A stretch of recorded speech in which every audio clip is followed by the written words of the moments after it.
xibaar yu wér te wóor ca tàng-tàng ba abonnez-vous pour ngeen di mën di jot suñuy vidéo. dal leen ak jàmm seen chaîne bi di Buzz 221 HD kii di Waly Diouf Bodian di directeur général bu port autonome bu Dakar yëkkati na ay kàddu daal di koy jëmale ci journal yi nga xam ne dañoo nekk ci réewu Sénégal te ñu daal di fësal que ne kii di président Macky Sall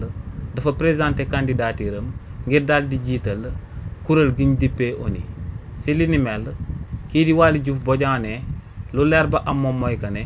pour nga daal di gëm que ne kii di président Macky Sall am na sens su daal di jiite kuréel gi ñu dippee ONU ne faaw nga daal di nekk akub africain pour soog a xalaat que ne akub ancien président boo xam ne actuellement akub fugitif la nekk akub ancien dictateur daal di amal ay ñaawteef yu dul jeex ginnaaw ba mu nekkee ci akub boppu réew que ne kookee mën naa daal di nekk njiitalu kuréel gi ñu dippee ONU. ne lu leer ba am moom mooy que ne journal de propagande yu nekk ci réewu Sénégal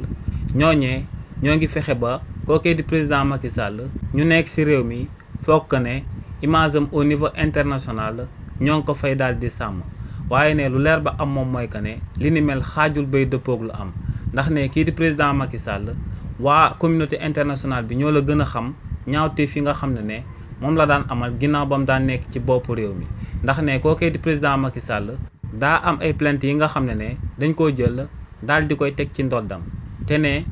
plainte yooyee ñoo ngi ci kuréel bi nga xam ne ak kuréel international la bii di CPI. donc ne image bu président Macky Sall lu leer ba am moom mooy que ne du image bu baax ci réewu Sénégal waaye tamit du image bu baax au niveau international. donc ne kii di président Macky Sall amul benn sens ngir daal di jiite kuréel gi ñu dippee ONU ne du ko jiite tey ne du ko jiite suba. xibaar yu wér te wóor ca tàng-tàng ba abonnez-vous pour ngeen di mën di jot suñuy vidéo.